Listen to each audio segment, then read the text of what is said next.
ये जो एक कारपोरेट जिहाद का खुलासा हुआ है और जो अमरावती की घटना का लव जिहाद का खुलासा हुआ है और जो जिस प्रकार से लेंस कार्ड की जो HR पॉलिसी का खुलासा हुआ है, तो ये एक नए मामले जो सामने आए हैं उसको लेकर के आज पूरे देश में विरोध प्रदर्शन हो रहे हैं। दिल्ली के अंदर भी 8 जगह पर विरोध प्रदर्शन हो रहे हैं, तो एक प्रदर्शन उनमें से ये यहाँ पर है जो विश्वविद्यालय मेट्रो स्टेशन पे हो रहा है। आपने अमरावती केस के बारे में बात करी अभी, वहाँ पे आपके नजरिए में वो लव जिहाद का एंगल कैसे है?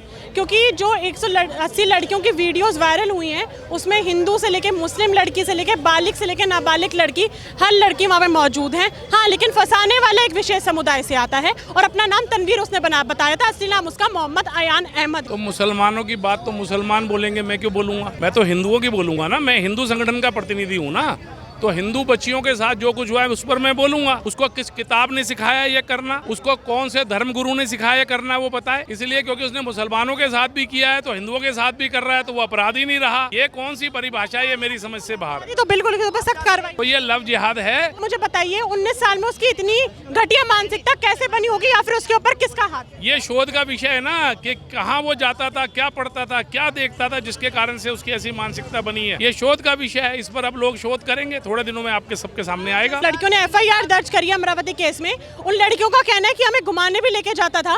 तो 19 साल के लड़के के पास इतना पैसा कहां से आ रहा है कि वो लड़कियों को घुमाने भी लेके जा रहा है? तो ये सब सारा अभी शोध का विषय है, इन्वेस्टिगेशंस चल रही हैं। इसके अंदर हो सकता है जैसा आप कह रही हैं कुछ बड़े नाम भी इसके अंदर सामने आए और उनके भी आने वाले समय में धरपकड़ हो। ये आप और हमको थोड़ा देखना पड़ेगा। अभी इन्वेस्टिगेशन इज ऑन, ये सब सामने आएगा। अभी कन्वर्जन के मामले सिर्फ दिल्ली तक थे, लेकिन दिल्ली से ये नासिक, महाराष्ट्र और भी राज्यों में फैलते जा रहे हैं। तो फैलने के पीछे वजह क्या है? दूसरा, इस पे काबू कैसे पाया जाएगा? तीसरा, आप लड़कियों को जागरूक कैसे करेंगे? कन्वर्जन के मामले कभी भी दिल्ली तक नहीं रहे। कन्वर्जन के मामले जब से इस्लाम है, जब से क्रिश्चियन आए हैं धरती पे, तब से कन्वर्जन चल रहा है। ठीक है, कन्वर्जन केवल दिल्ली में नहीं होता। कन्वर्जन अगर नहीं होता तो मुसलमान जो पाकिस्तान के अंदर 23% हिंदू थे, आज 3% कैसे रह गए? कहाँ चले गए वो हिंदू? बढ़ के और भी राज्यों में चला गया। नहीं, बढ़ करके नहीं, दिल्ली के अंदर नहीं है ये। फिर आप अपनी स्टेटमेंट को ठीक करो। छांगुर बाबा जगह है, हाँ सब जगह है। मैं भी यही कह रहा हूँ, केवल दिल्ली से नहीं गया है ये कोई दिल्ली की उपज नहीं है। ये सब जगह है, दिल्ली में भी है, सब जगह है। और ये रुकेगा कैसे? तो मैंने पहले ही अपनी स्टेटमेंट में बताया है कि हिंदुओं की उदासीनता को हमें तोड़ना है। हिंदू को जागरूक हिंदू बन के रहना पड़ेगा, तो ये सब रुक जाएगा, हमको पूर्ण विश्वास है। क्या नाम हुआ आपका? अलका।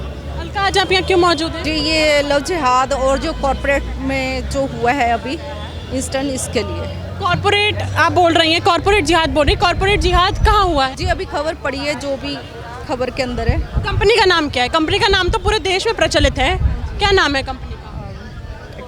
बंद कर दे, मुझे ध्यान नहीं आ रहा। कंपनी का नाम पता नहीं है? नहीं, कंपनी का नाम पता है पर मेरे माइंड में अभी आ रहा। चलिए ठीक है, उस कंपनी में क्या हुआ है? उस कंपनी में ये है कि जो वहाँ में हमारे काम कर रही हैं महिलाएं या जो बच्चियाँ हैं, उनको ज़बरदस्ती या को उनको मतलब कि टारगेट करके उनका ब्रेन वॉश करके उनके अश्लील फ़ोटो खींचे गए, उनको बीफ खिलाया गया, उनका धर्मांतरण किया गया है, ये सब कुछ है। आप मुझे कौन से केस के बता रही हैं, कंपनी का या फिर अमरावती केस का? नहीं, कंपनी का। चलिए, कंपनी का नाम आपको पता नहीं है, एक में लेकिन मेरे माइंड से भी नहीं, कोई बात नहीं, हो सकता है माइंड से निकल गया हो। तो अभी वहाँ पे कैसे कन्वर्ट कराया गया है? लड़कियों के क्या गंभीर आरोप हैं? क्या करा गया उनके साथ कि उन्होंने बोला कि हमारे साथ धर्मांतरण कराया जा रहा है? कैसे कराया जा रहा है? जैसे बताया गया, लड़कियों ने खुद भी बताया कि जी हमें इन्होंने ज़बरदस्ती धर्मांतर किया है कि आप यहाँ पर काम करना चाहते हो तो धर्मांतर, आपको हमारे धर्म में आना पड़ेगा। और उनको बीफ खिलाया गया, उनको नमाज पढ़वाई गई है और भी बहुत कुछ इनके साथ किया गया है। जिन कल्प्रेट का नाम पता है आपको, जिस लेडी ने कराया? एक HR का नाम आ रहा है। हाँ, अभी लिया था। निदा खान। अभी वो पुलिस स्टेशन गई थी और उसने बोला है कि मेरे को बेल दे दी जाए क्योंकि मैं प्रेग्नेंट हूँ। तो आपको लगता है कि वो जेन्युइन चीज़ है या फिर पीछे कुछ झोल नज़र आ रहा है आपको? नहीं, ऐसा तो कुछ जेन्युइन तो नहीं होना चाहिए, क्योंकि देखो अगर आप कुछ भी आपके साथ हो रहा है तो आपको इसमें कोई छूट की वो तो होनी नहीं चाहिए गुंजाइश, क्योंकि आपने एक क्राइम किया है। वो कह रही है मुझे बेल दे दी जाए क्योंकि मैं प्रेग्नेंट।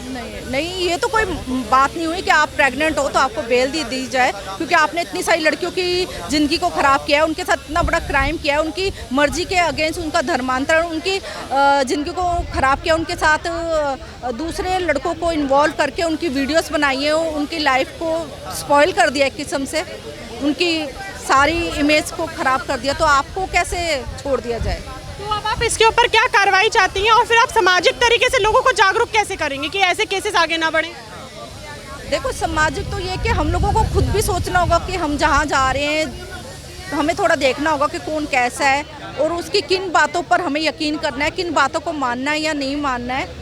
और अगर इन्होंने ऐसा कुछ किया है तो इसके लिए इनको कठोर सज़ा मिलनी चाहिए, क्योंकि कानून तो सबके लिए एक है ना। अमरावती केस के बारे में पता है अभी आपको जो हुआ है? पता तो है, लेकिन अभी थोड़ा सा मेरे माइंड से उतर गया है। अभी एक लड़का है, उसका नाम है मोहम्मद अयान। वो अपना नाम तनवीर बताता था। उसने 180 लड़कियों के साथ, जिसमें हिंदू, मुस्लिम, बालिग, नाबालिग सब हैं, उनके साथ उसने सेक्सुअल रिलेशन बनाए। वीडियोस 350 वीडियोस उन लड़कियों की वायरल कर दी है। तो इस केस को कैसे देखती है? गंभीर मामला है और इस पर भी सख्त कार्रवाई होनी चाहिए, क्योंकि ये दिन पर दिन चीज़ें बढ़ रही हैं। क्यों बढ़ रही हैं? क्योंकि हमारे देश में कानून को ना तो लागू किया जा रहा है, ना कानून प्रशासन कोई अपना काम कर रहा है, ना इनको सजाएं मिल रही हैं। जब इनको सजा ही नहीं मिल रही तो इनको डर किस चीज़ का होगा? हमारी एज के जो लड़के लड़कियां हैं, मेरी एज के, उसमें से कुछ लड़के लड़कियां जो हैं वो सेक्युलरिज्म बोलते हैं कि हम सेक्युलर हैं और हमारे लिए सब कुछ एक है और हमें संविधान ये अधिकार देता है कि हम किसी भी जाति, धर्म, मजहब में जाके शादी कर सकते हैं। तो आप उनके इस बयान को किस तरीके से देखते हैं? देखो, दुनिया में सबसे बड़ा सेकुलर कौन है? ठीक है, क्या मुसलमान सेकुलर है? क्या ईसाई सेकुलर है? अगर वो सेकुलर के नाम पर मान लो हिंदू धर्म को छोड़ना चाहती हैं जो भी बच्चे हैं हमारे, तो फिर मुसलमान की तो सेकुलर है नहीं। मुसलमान तो कट्टर मजहबी है, ईसाई तो सेकुलर है नहीं। अगर दुनिया में कोई सेकुलर है तो वो हिंदू ही है, क्योंकि हिंदू तो पेड़ों की भी पूजा करता है, वो भी हिंदू है। जो नदियों की पूजा करता है वो भी हिंदू है। जो पहाड़ों की पूजा करता है वो भी हिंदू है। जो भगवान को मानता है वो भी हिंदू है। जो भगवान को नहीं मानता है वो भी हिंदू है। तो हिंदू से बड़ा सेकुलर कौन है? जो सेकुलर है तो वो हिंदू, फिर उसको अपना धर्म परिवर्तन करने की जरूरत क्या अगर वो सेकुलर है तो? नहीं, हम तैयार हैं, हम उन दो को भी अपना भगवान मानने को तैयार हैं, लेकिन वो पहले ये कहना छोड़े कि केवल हमारे ही भगवान की पूजा करोगे। अगर वो कहेंगे कि ये जो 365 करोड़ देवी देवता इनमें इनको भी शामिल कर लो, ठीक है, उसमें फिर दिक्कत क्या है? फिर तो मसला ही हल हो जाएगा। वो ये नहीं कहते ना, वो कहते नहीं केवल हमारा ही, बाकी सबकी पूजा छोड़नी पड़ेगी। अगर वो बाकी सबकी पूजा छोड़ने की बात ना करें, वो दो भी इधर आ जाएं, हमको क्या तकलीफ है? मौलवी का वीडियो वायरल हो रहा है, वो कह रहा है कि हिंदू लड़कियों में तो दिक्कत है, वही मुसलमानों के पास जाती हैं और बजरंग दल के लोग नफरत फैलाते रहते हैं कि लव जिहाद, कॉर्पोरेट जिहाद, लैंड जिहाद, पता नहीं कहाँ के जिहाद ले आते हैं। हम तो इतना सह करके भी अपनी लड़कियों को आज़ाद खुला घुमा रहे हैं और वो अपनी लड़कियों को काले तरपाल में ढक करके निकालते हैं। तो दिक्कत उनकी लड़कियों को है कि हमको हमारी लड़कियों को है? तो अगर हम आज़ादी अपनी लड़कियों को दे रहे हैं तो इसका मतलब क्या उनको हमने लाइसेंस दे दिया है हमारी लड़कियों के साथ दुर्व्यवहार करने का? वारिस पठान ने टीसीएस कंपनी के बाद जो विवाद है उसके बाद बयान दिया है कि कुछ इस्लाम के जो लोग हैं वो हमारे मजहब को बदनाम करने की कोशिश कर रहे हैं और मैं चाहूंगा कि सरकार इसके ऊपर जल्द से जल्द एक्शन ले। और उन्होंने एक और सवाल छोड़ा कि ये जिहाद क्या होता है। बार बार इस मुद्दों को जिहाद कहना बंद करें। अभी लोग कॉर्पोरेट जिहाद का भी नाम दे रहे हैं, जबकि मैं निंदा कर रहा हूँ इस चीज़ की, कार्रवाई होनी चाहिए। और कुछ लोग इस्लाम को बदनाम भी कर रहे हैं। जो भी मुसलमान ये समझा रहे हैं, मेरा उनसे हाथ जोड़ के निवेदन है, हमको ना समझाएं। ये जो मौलवी हैं उनको समझाएं और जुम्मे की नमाज में वहाँ खुल करके बोलें ये सारी बातें, हमको ना समझाओ टेलीविज़न पर। ये इतने देश भर में जुम्मे की नमाज होती है, वहाँ खुल करके विरोध करो इन सब बातों का। ओबीसी का बयान अभी तक क्यों नहीं? में धर्मांतरण नाम की कोई चीज़ ही नहीं है। जो धर्मांतरण कहेगा उसको इस्लाम से बहिष्कार कर दो उसका, हमें क्या दिक्कत है? ऐसा है, आपने मेरी स्टेटमेंट नहीं सुनी। मैंने कहा है मैं यहाँ मुसलमानों को से बात करने के लिए नहीं आया। हाँ, मैं यहाँ ईसाइयों से बात करने के लिए नहीं आया। मैं यहाँ ध्रुव राठी जैसे दोगले हिंदुओं से ही बात करने के लिए आया हूँ। ये जो दोगले हिंदू है ना, मेरे को इन्हीं का डर है। मुझे मुसलमानों का कोई डर नहीं है, मुझे ईसाइयों का कोई डर नहीं है। ये जो दोगले हिंदू है ना, इनको सबक सिखाने का टाइम आ गया। 180 लड़कियों को जाल में फंसा देना, जिसमें हिंदू, मुस्लिम, बालिग, नाबालिग सब हैं, इतनी बड़ी संख्या लड़कियों की, तो जिसने ये करा है मोहम्मद अयान ने, आपको क्या लगता है इसके पीछे किसका हाथ होगा? बिल्कुल इनका एक रैकेट चल रहा है, इनको बाहर से फंडिंग आ रही है, सपोर्ट मिल रहा है और जिसके अंडर है ये सब मिलकर ये सब कुछ कर रहे हैं। अच्छा, तो 180 लड़कियां, सारी की सारी 180 लड़कियां बेवकूफ़ थी? नहीं, सब तो बेवकूफ़ नहीं हो सकती। तो फंसाया कैसे फिर? वही इनका अपना एक टारगेट है ना कि किसी को प्यार से, किसी को डरा के, किसी को धमका के, जिस तरीके से जो काबू में आ रहा है, क्योंकि कोई कमज़ोर वर्ग से है, कोई मजबूर है, तो हर एक की कमजोरी को देखकर उसको उसी तरीके से टैटल किया गया है। आप हिंदू बहन बेटियों को फिर जागरूक कैसे करेंगी कि उनको पता लग जाए कि ये इंसान गलत है और ये इंसान सही है? कैसे जागरूक करेंगे? बिल्कुल जागरूक तो हो ही जाना चाहिए, क्योंकि हम ये छोटे पैमाने पर चीज़ें तो रही नहीं, बहुत बड़े पैमाने पर बहुत कुछ हो चुका है। ये नहीं एक दो इंसिडेंट, बहुत कुछ हो चुका है। तो अब तो उनको जागृत हो ही जाना चाहिए, हमें करने की तो जरूरत नहीं, उनको खुद होना चाहिए, क्योंकि वो खुद बाहर जा रही हैं और जा रही हैं तो उनको पता होना चाहिए कि कौन सही है कौन गलत है और हमें किस पर कितना फेथ करना है। अभी आपने हाल ही में सुना होगा कि कनिका और साकिब सैफी की शादी हुई है ना, और उन्होंने बोला कि मेरी मर्जी से शादी हुई है, हिंदू रीति रिवाज से शादी हुई है, हमारे को क्रिटिसाइज करना और हमें गाली गलौज करना बंद कर दिया जाए। तो कैसे देखते? नहीं, ये कुछ एक लाइन स्टार जो लोग होते हैं कुछ भी, तो इनको देखकर हमारे बच्चे या हम लोग भी कुछ ज़्यादा वो हो जाते हैं कि ठीक है उसने ऐसा किया है तो ठीक है हम भी कर लेते हैं। ये उनके एक फैंसी एक हो जाते हैं, एक बन जाते हैं ना जैसे हीरो टाइप के, तो ये उनको अपना एक रोल मॉडल समझने लग जाते हैं कि अगर ये कर रहे तो हम क्यों नहीं कर सकते। पर इनको ये नहीं समझ आता कि वो तो इनका सॉफ्ट टारगेट है, वो उनके मोटिव से बाकी सबको अपने अंडर लेना चाहते हैं। कनिका शर्मा का बयान सामने है, उसने साफ सीधा बोला है कि हम किसी को इन्फ्लुएंस नहीं कर रहे, हमसे कोई इंस्पिरेशन ना ले, मेरे को प्यार था साकिब से, मैंने शादी कर ली, मेरे पेरेंट्स की रजामंदी है, मैंने हिंदू रीति रिवाज से इस्लामिक तरीके से दोनों तरीके से शादी करी है, लव जिहाद का नाम देना इसको बंद कर दिया जाए और हमें मेंटल टॉर्चर करना बंद कर दिया जाए, मेरे पति और मेरे परिवार को।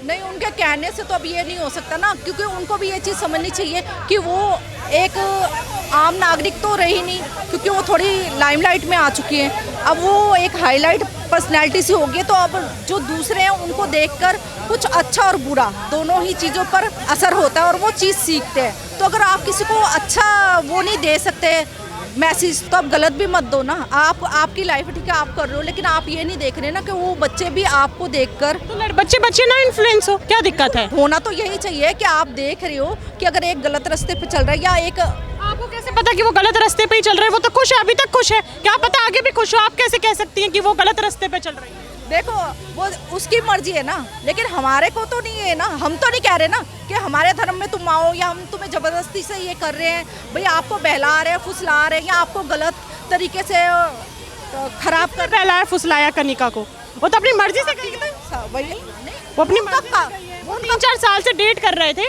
उन्होंने इस बार शादी कर ली। बहुत पहले से कर रही थी, जब वो मेरे ख्याल से बालिग नहीं थी, नाबालिग थी, वो तब से थी और धीरे धीरे उसने उसको टारगेट में लिया। वो काफ़ी टाइम उसके साथ पहले 5-6 साल रिलेशन में रही, शादी तो इनकी बहुत लेट हुई है। चलिए ठीक है, काफ़ी लोगों का कहना है कि गलत करा गया है, कनिका और साकिब ने शादी करी है, लेकिन उन दोनों का बयान ऐसा बिल्कुल उल्टा, उन्होंने बोला हमारी मर्जी से शादी हुई है और हमें उसमें कुछ भी गलत नहीं करा है, संविधान हमें अधिकार देता है, हम किसी भी धर्म जाति में जाके शादी रचा सकते हैं। और उसका साफ सीधा सोशल मीडिया बयान आया कि मेरे परिवार को और मेरे पति को और मुझे क्रिटिसाइज़ करना और गलत शब्दों का इस्तेमाल करना बंद कर दिया जाए।